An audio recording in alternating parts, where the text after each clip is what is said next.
goals this year was to transform this basement into a craft room / guest room. I grabbed this Create-A-Bed kit to create my own Murphy bed. Wanted some extra storage down there, so I created these ginormous cabinets to go next to the Murphy bed as well. This Create-A-Bed kit comes with all the hardware you'll need to make your own Murphy bed. It also comes with some very thorough instructions. The instructions also come with a QR code for each step, so you have a video tutorial on how to build this whole thing. Now, I went the extra mile and built my own custom cabinets to go next to this Murphy bed. But you could easily just make the Murphy bed or just buy some cabinets. If you decide to trim this whole thing out, just make sure you know where your nail's going.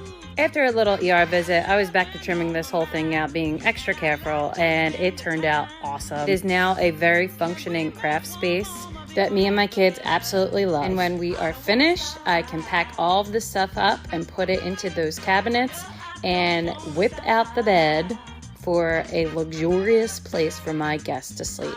I absolutely love how this turned out.